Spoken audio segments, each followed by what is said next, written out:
Amuri Zimbabwe muri rudadiso nhasi rimwe zuva nhasi uno katiri kumarinda eZororo Road mugwagwa unoenda kuChitungwiza uko kwatiri kuwitnessa kuvigwa kwemudzimai nhoroondo yacho yerufu rwacho muchainzwa kubva kuhama neshamwari.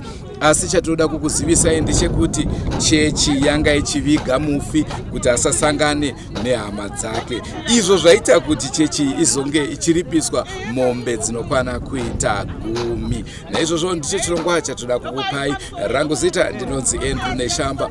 Senguva dzese muri yeZimbabwe tinokurudzirai kusubscribe kuDrumas Media. Drumas Media, taking you to another level.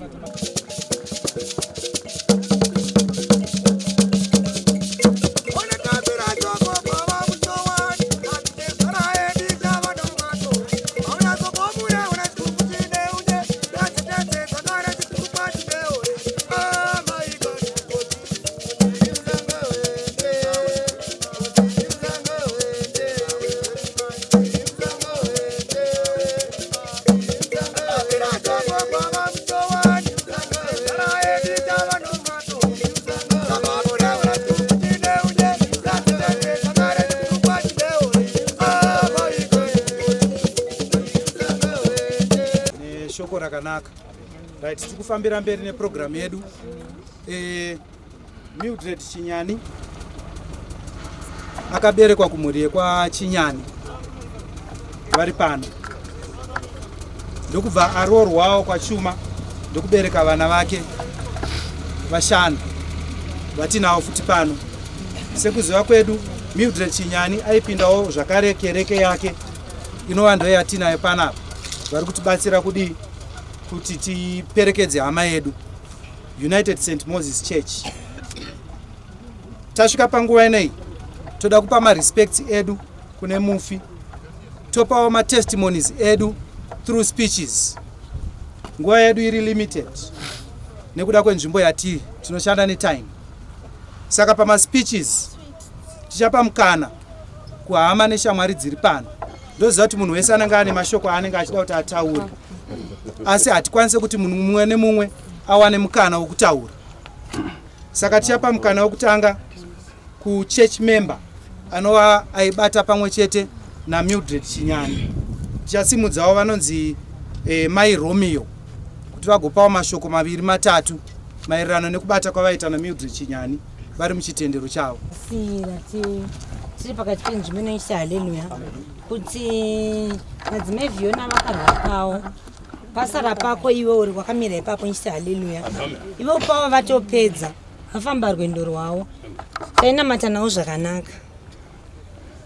Ndinongoti Mwari ndovaita kuti tive pano nhasi, ndovakatara zuva iri nokuda kuti mai vakarara apa vanga vakanakira munhu wese zvakanyanya. Handikwanisi kana kuzvitsanangura.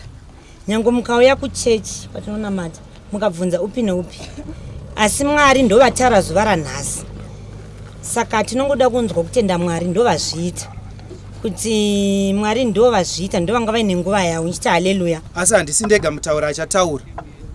Mashure mangu muchauyawo kuda kwashe achataurawo sasekuru vevana vasiwa hanzvadzi yani yaMildred. Inini mashoko andinawo ndekuti naMildred Chinyani takaberekwa pamwe chete, takakura pamwe chete. Nene naMildred tanga takangosiyana negore rimwe chete. Zvireva kuti takakura tese, mudiki wedu wese takatiri panzvimbo imwe chete, tiri munzvimbo yeChinoi. Isusu takarerwa nambuya tiri kuChinoi. Anamai vedu vaivepo, asi nguva zhinji taive tina mbuya vedu. I'm glad kuti Mildred chero paaiuya kumusha tichinoungana pamwe chete semhuri yekwaChinyani aipawo testimony kuti zvinhu zvizhinji, maskills mazhinji anga achishandisa mulife yake akamadzidziswa naambuya, which is very true. I think most of her siblings who are here can also be a testimony that our grandmother did a very big job. The same applies to Mildred. We have heard testimonies from the church members. We have heard testimonies from some of your friends.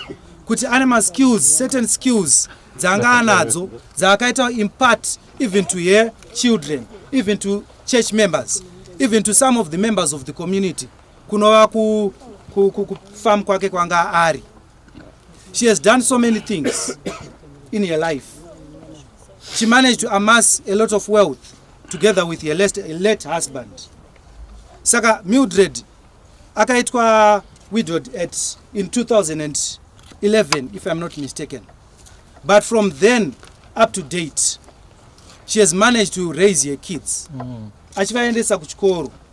She has managed to run her business enterprises as a widow.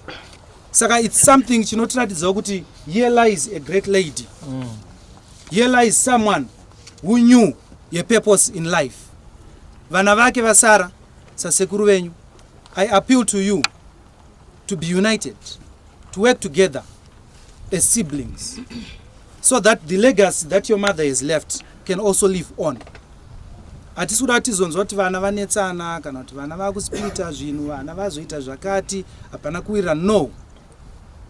In everything that you do, tanga mafunga kuti isusu sevana mama vaigona kuti kudii pazvinhu zvakadai izvi. Isusu sevana, what could be the decision yaigona kuitwa namama nezvatikatarisana nazvo izvi, so that imimi vasarawo you can also continue a legacy. We know there were issues that delay our burial here and yangu, but we are not going to go back into those issues because they are now past. Anjadzi yangu inini, she was fond of English because tinobva kumhuri yakadzidzawo. Saka mondiregererawo pese pandiri kushandisa chirungu. It's a force of habit. Zvingoriwo matiri. Saka ndiri kuti inini, those issues are now in the past. Many people have learned several lessons kubva pane kurwara kwehanzvadzi yangu kusvika muzuva ranhasi ratiri kumuradzika. Let's take those lessons that we've learned. Isusu as a family we have also learned things. Church has also learned things. Friends and relatives has also learned many things. Ngatichitorai izvozvo tizvishandisewo in future as we go on. I'm happy that pafuneral yahanzvadzi yangu pane peace. There's love. There's a good environment yekuti everyone is feeling free. Saka ndisingapedze mashoko ndinongoti thank you very much kune muzukuru wangu anga achimhanya namama kuchipatara. Bena, thank you very much muzukuru. At your age it's very difficult to deal with the situation that you have to deal with. Kurwarirwa namama, uchimhanya navo, uchididi ma documents muchipatara and everything else up to date. You are a very strong young lady. Anditika thank you very much muzukuru wangu ne siblings ake ese ne nana sekuru nana gogo vari panapa namai va Mildred. Ndinongokutenda yana mama makamhanya manya kusvikira zuva ranhasi taakuradzika mwana. Ndotendawo zvakare vekuchechi vari panapa vatanga tichibatirana navo pamwe chete so that this burial can be successful. At this juncture ndichakoka munin'ina wangu kuda kwashe angotaurawo 1 or 2 words since he was there in the hospital during the last moments dza Mildred Chinyanya. Pamusoro mhuri dzese dziri pano, hama neshamwari vekereke, handina zvizhinji zvandinoda kutaura asi ndinongoda kukutendai nekuuya kwamaita kuti muzotibatsira kuperekedza hanzvadzi yangu iyi. Ndanga ndiripo musi wake kuchipatara. Ndakazvifunga, ndinonzwa shungu dzakanyanyisisa uzi ndaiona kuti munhu ari kutambudzika. Asi Mwari wakazoita havo kuda kwavo tamasvitsa pano kuti vazorore. Sezvataurwa namukoma, chikumbiro changu chikuru kwazvo ndechekuti vana vasarava vasare vakabatana. Vari pano vese vane simba rekuti izvozvo zviitike. Ngatibatsiranei because vana ava vasara vari vana vadiki. Unoona the youngest asane 13 years. So vana vakadaro vanoda rubatsiro rwokuti varatidzwe kuti ukama hwakakosha, kubatana kwakakosha. Ndinonyanyisa kukumbirisa chaizvo vekereke. I understand ndimi muri padhuze nevana ava kupfuura isusu hama dzavo. Saka taikumbira chaizvo kuti muvaite kuti vaswedere kudhuze nehama dzavo, kwete kuvaswededza kure. Isu hatisi kuti vasuduruke kwamuri aiwa, asi vaswededzewo kudhuze nehama dzavo, nekuti mangwana zvaitika apa izvazvo, delay dzese dzazoitika idzi dzinogona kuzoitika rimwe zuva. Zvinhu zvatisisade kudzokorodza nditi sematauriro aitwa takadzidza. Chidzidzo ichichi ngatichichishandisai tichibatsirana kuti vana vazive hama dzavo, muvaswededze kuhama dzavo, nekuti mukuona kwatikaita imimi muri padhuze navo. Mambo Moses, Mambo Moses, Teura Zizi, Mambo Moses, Mambo Moses, Teura Zizi, Mambo Moses, Mambo Moses, Teura Zizi, Mambo Moses, Mambo Moses, Teura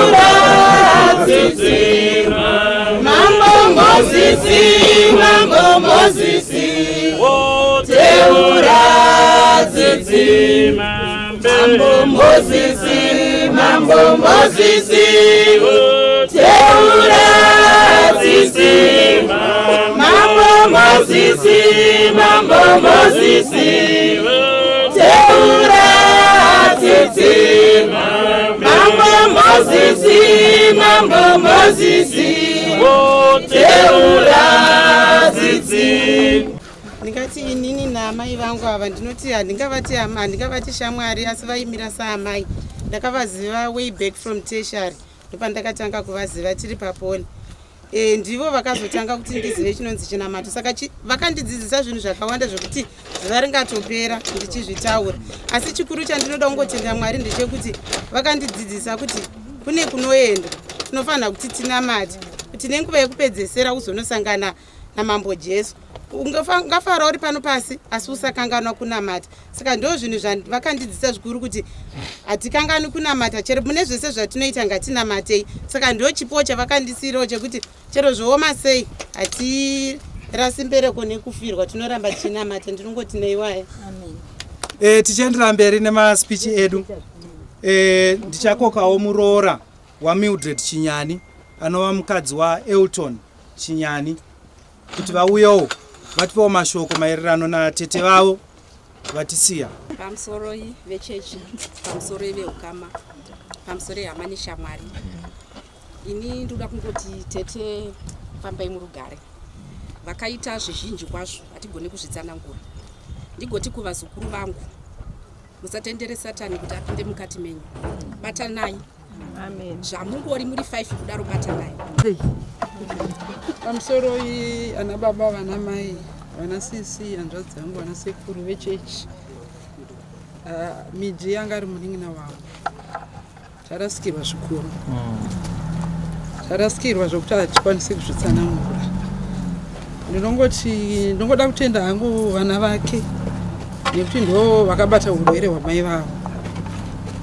Handina hangu zvakawanda zvokutaura zvamiti. Handina zvokutaura zvourwere hwake, handina zvandinozivawo zvangu. Ndinongoti Mwari vaita kuda kwavo. Ndinongotiwo kune vana, batanai, musapesaniswe. Yatova nguva yekubatana iwe. Zvakawanda siyana inazvo. Upenyu ndo hwaMwari. Ari pano, ari zvakare sisi vani vaMildred. Tinotenda namashoko iwayo. This event yatiri panapa iyi, it's a very emotional event. Nokuti hanzvadzi yangu kurwara kwake kuzhinji vazhinji havana kunyanyodi kuziva. It was sudden to us and it was very shocking up to her death. Saka muchaona kuti vazhinji vachanga vachibatikana zvokuti vachadamburira even maspeech avo panzira. Like my sister, I knew that she had a lot to say, but my emotions anenge avaita overcome. Saka vaita cut short what she had to say. Tiri pano, Mildred akasiya vana vake 5. Matwins ake vasikana vaviri vari panapa. then munin'ina wavo aripo futi pano, then hanzvadzi dzavo 2 vakomana vari pano zvakare. Tichapa mukana kuvana kuti vambotaurawo mashoko 2 kana 3. Tinoziva vane mumwe mukoma wavari pano, but tazongowirirana kuti ivava vaviri ava vadii vataure. From the twins kuchataura Brace, then kuvakomana kuchataura Brett. Saka tichakumbira Brett mudiki kuna Brace kuti ambotipawo mashoko 2 3. Ndo vana vanga vana mama vasiri kunzwa zvakanaka, vasangana nezvinhu zvakaoma mukurarama. Kuviga mubereki wako uchiri mwana mudiki hazvisi nyore. Muzukuru wangu, take this opportunity. Msorevisi ndokuti ndo zvakawanda zvakaitwa namai vangu varapa ndatakada kuchitaura angatodoka ichitowo muchidimbu ndotenda hama dzavo dzakavadzidzisa zvakawanda. Vanhu vakawanda vaifara nedzidziso yavaipa vanhu yavaipiwa kubva kuhama. Ndochitenda vechechi vasiya mabasa avo vauyo kubata nesu kuti tiperekedze mai vangu ngo nemashome vayo. Brace is the first one. Firstly, ndotanga ndatenda Mwari wababa wangu, Mwari wamama wangu, Mwari wanochengeta nevamwe masiblings vangu. Because kutotarisa so kuti actually ndikutoona guva richidzika was almost impossible. Very much vakatovigwa nezviro tisina kuvaona, but Mwari ndo andikutanga ndatenda pamba sinomira musha. So izvozvo ndambopedza nombomira nombotenda Mwari nobvisa Mwari pasaidi, because handiri kutenda munhu zvoita kunge ndasiya Mwari arivo Mwari vanobatsira kuti ndigosvika pano. Saka izvozvo ndakutitenda mama nemabasa avo. Mwari ndomboti Mwari handisi kukudza munhu afa, kukudza imimi because ndimi manibatsira kuti ndigosvika pano nguva ino. Nextly mama munhu anga ari unique in her own way. Loving yavo dzimwe nguva sati arimbonzwisisa itomboti are you too strict, are you this, you're not too sweet. Vamwe vari kutengera machocolates, muri kutipa mabooks kana kutendesa to expensive school, which seems like it's a normal thing. So munhu anga ari different in her own way, but through it all we battled vakameka sure kuti tanzwisisa kuti munhu akaita sei. She took care of us. We had our hurdles. That happened, but handifenda kavakangana. Mai vangu, ndimai vaBen, ndimai vaMudhara, mai vaBelinda Biggs. Even wangatori mai vaBrian.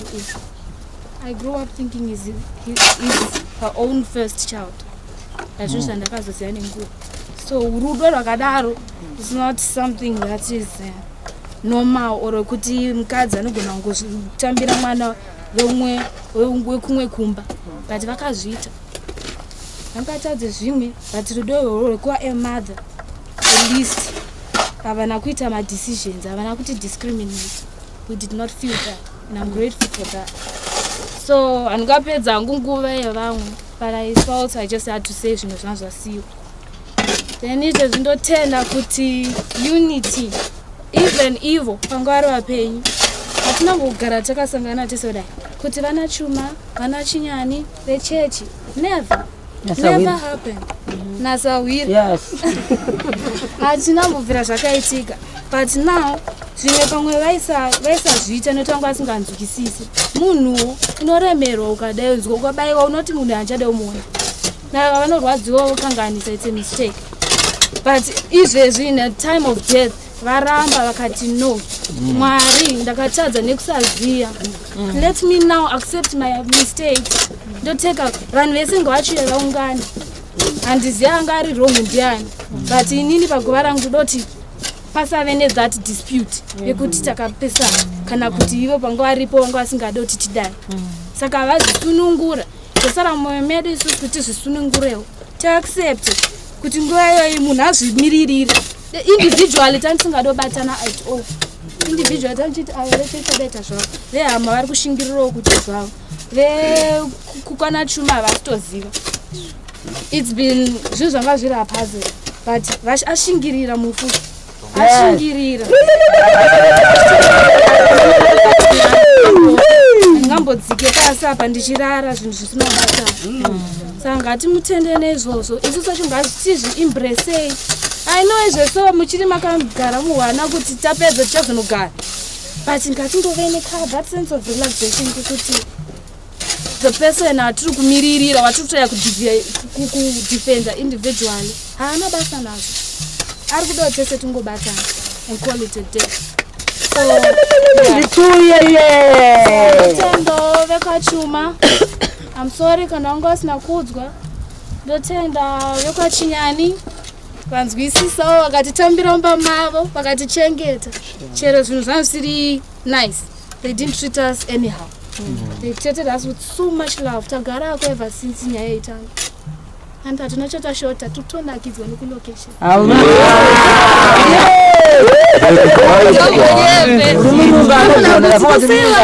Kunyanyoitonge vari kudai kurira kudai. No. Ndachinakidzwa location. Kuhama kunotapira. So I'm grateful for that. Never church. Even though before vanga vane what they understood, I cannot blame them. Ndozvo vakakura vachiziva. Ndozvo vakazviraira. Ndovanga vachita kuchechi. It's a process inoitwa munhu wese.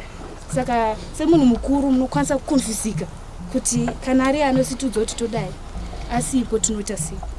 So I'm grateful kuti vazongoito put their guard down vakazvihambla. Ngoti ndimwari atobatsira tese kuti hambla.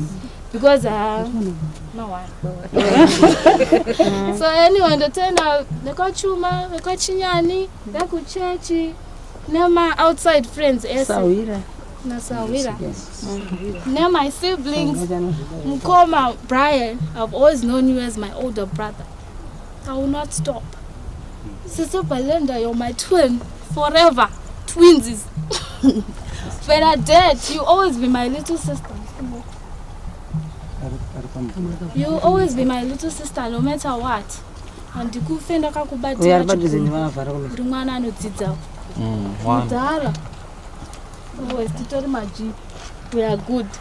Big two is now my baby. Ndakatovaudza mama. Musazviremedza. Ikisapakashachi.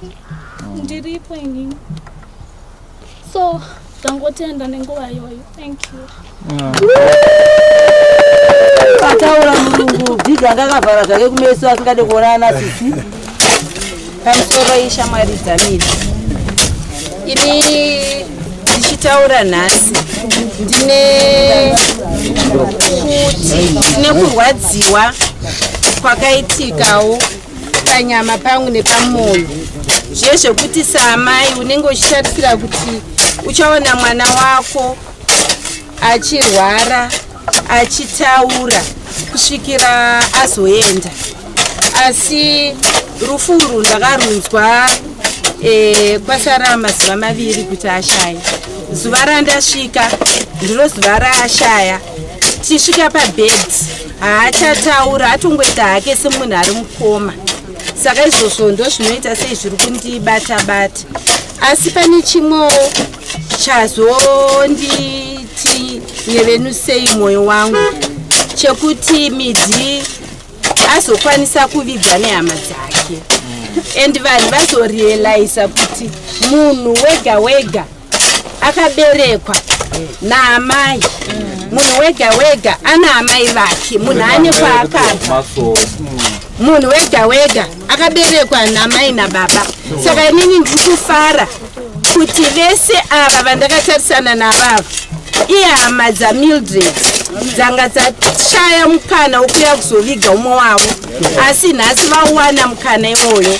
Saka ndatofara kuti vakwanisa kuonekana nasisi vavo nemwana wavo nani wavo.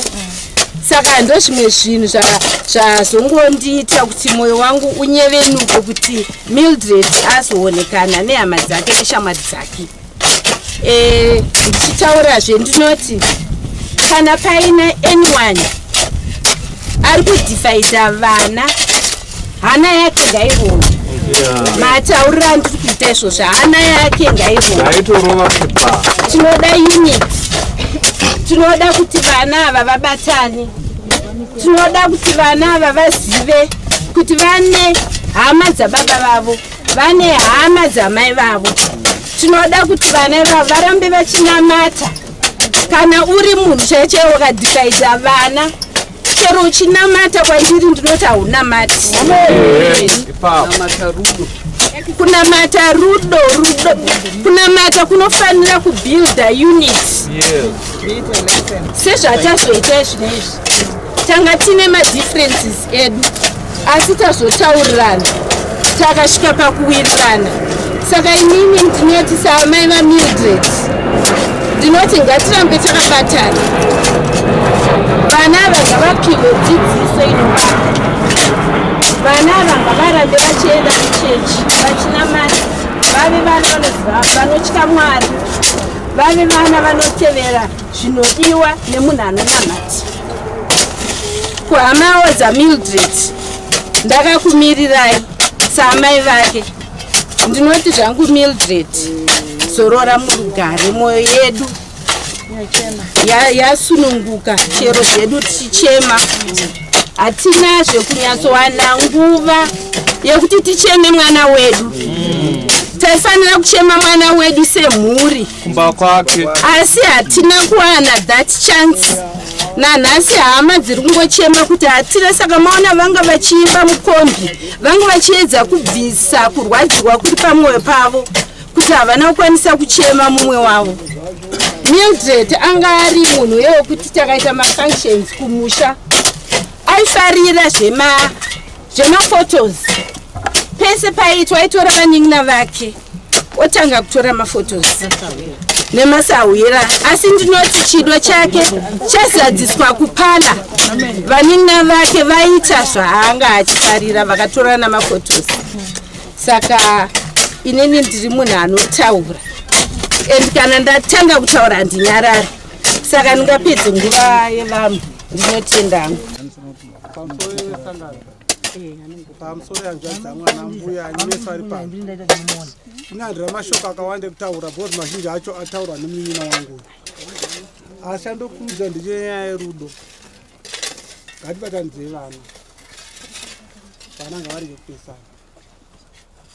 Zvinhu zvinodadisa kuona kuti vana kufamba vese, asi parudzoka poita mapato. Zvinova zvinhu zvatikakurudzira. Handina zvakawanda hangu zvokutaura, kuda kwokutenda mese nekuuya kuzotibatsira kuzorodza hanzvadzi yangu yakararapo. Ndiye hanzvadzi yangu ega anga asara, ende taiwirirana. Vazhinji vanoziva, handikataure nemazita, asi vazhinji vanoziva pano kuti ndaingoti one phone call ndainoti sekuru, enda munoona maidhori. Sekuru, enda munoona sekuru changu. Sekuru, ndasiya grocery mutaoni, enda munotora pakati. Ndosaka mufoni mangu handatombonyora kuti Mildred, ndakanyora kuti Guardian Angel. Bhozi aindibata ndakavarera. Zvinoshanda nesimba izvinova kutofane navo. Haleluya! Haleluya! Kutendai mose. Amen. Mutsitsi murudo murunyararo. Saura wamedhi mureregere mupostori mufundisi wePentecostal Apostolic Faith. Haleluya! Ndozvandakajaira naye, mundiregerere. Ndobva ndadzidziswa shoko rekuti chinhu chinongonzi kutaura chokwadi, chinhu chakangonaka muupenyu. Haleluya! Mese mataura ndanga ndichifungidzira chinhu chamuchatanga kuita chinhu chimwe chete nesegreshen yandiri kuona kuvana vaMidzi. Mungadai matanga makubatanidza vana vaMidzi mavaisa apa, vatanga vahagana kuitira kuti vagone kutsa rudo pakati pevanhu. Haleluya! Vana vaMidzi vese ngavauya apa, because vana ava vasina kutomboonana zvachose, imhandu nemhandu. Saka inini sasa I do what I feel like, okay? Because mandipa nguva. Vana matwins nahanzvadzi yake mukuru, iwe hanzvadzi collect yo. Collect hanzvadzi dzako izvo zvimanin'ina vavo vahagana apo. Ndokuti basa rijwe, ndokuti tigone kubva panapa. Kana pasina izvozvo inini because shoko raMwari rinontaura kuti tsitsi rudo runyararo, kudanana nekuregererana. Kana usati wakugona kuregerera munhu, usapfeka gemenzi kana uniform. Amen. Usagona kuregerera. Chinonzi kunamata kuregerera, okay? Chinonzi kunamata rudo, handiti? Saka kana musati makugona kubatanidza vana vomufi, panapa pane vanhu vechechi vakatarisa, hama dzavo dzakatarisa, zvinobatsire? Hapana. Iwe ndiwo hanzvadzi ndanzwa, tora hanzvadzi dzako dziuya padzavo. Izvozvo.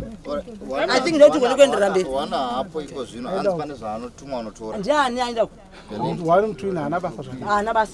Anomirwa nemwake. Anomirwa neushi. Botsora vanhu tui papa. Vamwari kumbogadzika mari. Rudo runyararo zvinobva mundarera Yakobe. Tsitsi rudo runyararo zvinobva mundarera Yakobe. Tsitsi rudo runyararo zvinobva mundarera Yakobe.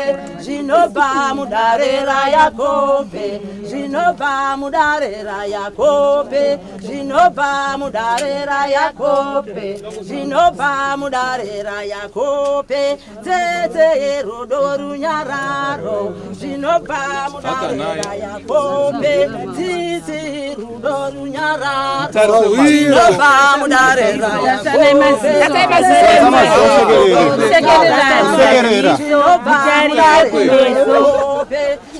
Gadzoki.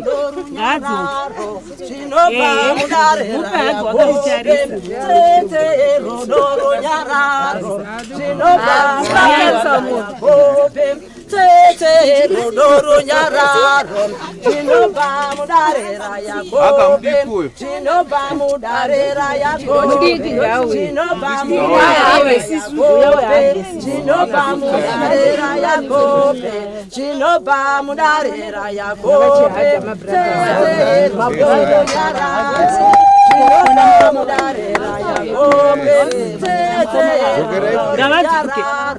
zvinobva mundarera Yakobe. Tsetse zvinobva mundarera Yakobe. Zvinobva mundarera Yakobe. Haleluya. Amen. Ndo zvinhu zvandanga ndichitarisira pekutanga. The church vachitaura, the roots vachitaura. Ndo zvinhu zvekutanga zvandanga ndichifunga kuti muchatarisira nekuti ndo dambudziko ranga riri apa. Uye radzoka kuti mufi audzokere mumochari kana kwana kaviri. Haleluya. Because anga asina kuona matwins. Kuna vari kutarisa vatarisa chitunha chamidzi nhasi uno nematarisiro amakachita chisati chakuzovigwa changa chakaita sei? Is there any difference? Pane torine different change. Because musi wekutanga watakamutarisa itu anga akaswindimara muromo wakareba kunge muroyi but ari munama. Why? Pane vana vake vanga vasika ana mafirst born ake makambozviona kupi zvakadaro zvokuti munhu anovigwa pasina mai vake pasina baba vake pasina vana vake? Why? Mundiregerere chechi yandinonamata inonditendera kutaura chokwadi. Muchiona vekwachinyani vachindida usahwira hwangu hwakatanga kuna mbuya wevana vamanzwa kuti vanga vachita kuti vakavachengeta vakadyara rudo mavari. Nanhasi ndini ndakabva kwazvimba ndimukona njombo ndane 5 days handisakana siri pasi kana riri kungotsvakete ndakavarira ndakangofunga kuti ndichauya nhasi handichiti nachikutakura mangwana kuenda kuwedza ndibva ndenda kuwedza ndisatenderwa nechando. But from the day randaudzwa inini ndasiya upstairs yangu ichitsuka magirasi ndiri kuno. Why? Ndobva chenge chandikuudzei nawo iripo ndeyekuti chokwadi chaicho chaicho chinofa inyama mweya haufi. Yes. You know? Mfundisi. Kamera. Maisi fast. Kamera. Chinofa inyama hama dzangu mweya haufi. Tinganamata tikanamatisana tikanyeperana kuti hanzi munhu siya rudzi rwako. Uchasiya rudzi rwako nekuda kwenyama inenge yapinda muvhu. But mweya wako unenge uri kuda rudzi rwake. Haleluya. Amen. Nawo iripo ndeyekuti kuzoti murandakadzi adzokere kumari adzokere kumochari. Inini sasa hwira ndaifanira kudzokera the very day yakanzi munhu akuenda kuwedza. But anzadzi ya media yakanditi moenda here anzadzi yangu isina kuvigwa. Zviri nani tinorindira tiri mumapango kusvika nguva yekuziva kuti avigwa yakwana mochienda zvenyasa wiri. Vamwe vakaenda ndikasara ndirwara ndikashingirira zvichokwadi. Ndashingirira the very night yakautorwa midha achienda kunonzi kuwedza ndakarara usiku nekuti ndikudze maprofita mundiregerero mafundisi vechechi. Ndakarara kuseni zuva risati rabira by 5 o'clock ndakamuka ndikavaudza kwashinyani ndikati ndaona midha apinda muno nhasi. Apinda muno midha anga akapfeka hembe yake akabata pesi rake akagara akati ndatiza kuti ndivigwe pasina hanzvadzi yangu pasina hama dzangu. Haleluya. Tatwaenda kuti chinofa inyama makanga muine nyama chete but mweya wake wakunga uri kumba kwehama dzake. Haleluya. Saka ndira kukutendai vanhu vamwari ndira kukutendai nekubata kwamaita naye but ndinoda kuti mudzidzise vanhu chinonzi rudo. Handiti munhu anofanira kungotungamirwa nehama dzake naamai vake achienda kunovigwa nababa vake. Chivanhu chachina kutanga nhasi takatanga kuseri kwakuseru hapana anoziva kuti never know kuti why vanhu vakataura kuti kana munhu akunovigwa anotungamirwa nehama dzake. Mose amazozvibvisa nhasi kunamata hakusinzi munhu warasana nerudzi rwokwako. Kunamata hakusinzi wabvisa rudo kuhama dzako. Ndochienda kune mufi wazorora zvako sahwira murugare but ndine urombo idi katatu kuti hauna kuzorora. nekuti mudziyo wasiya wadyara kuvana vako nekupatsanirana ukama hwevana vako nehama dzako vana vako vachashaya zororo kana newawo zororo. Kunyange uine mari anga uinayo kuvarwa nendivida kuone mari kunyange uine mashopu zvese hazvina basa nhasi wazorora asi mudziyo wasiya yekuti vana vako havasi kuonana vana vako havasi kudanana vana vako havasi kuda hama dzako vari kuona hama dzako vari kutoona varoi saka kuti iwewe wakaticha vana zvisiri izvo ndakuedza kukuudza chokwadi kuti uzorore murugare. Haleluya. Kuti tine mari hama dzamita tine madigiri tine mari atitambure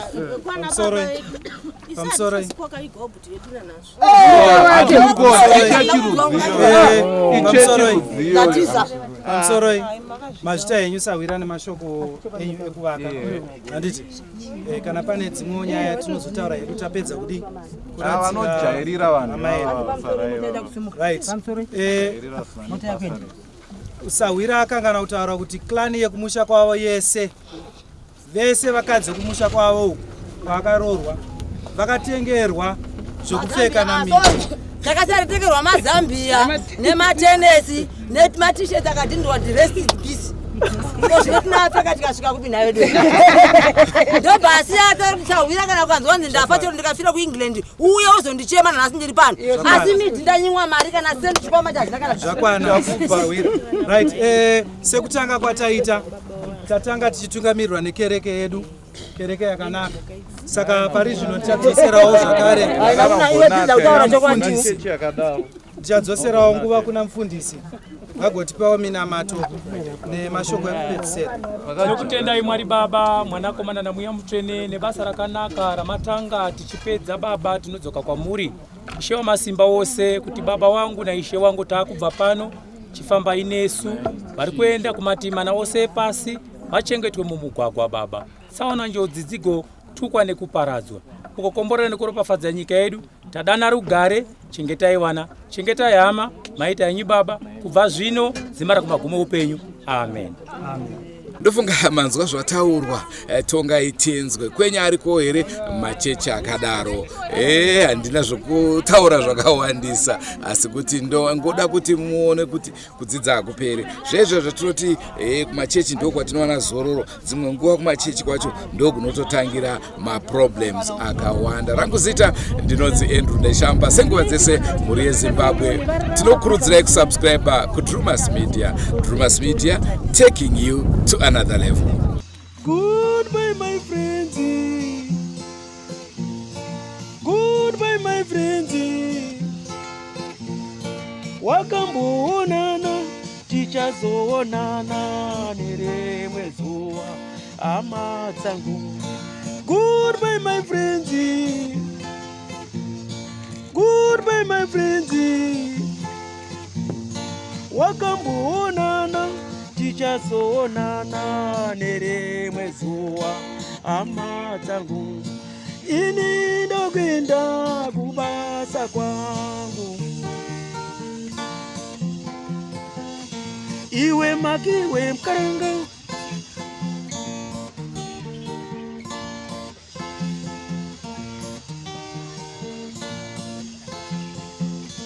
Iwe makiwe mkaranga.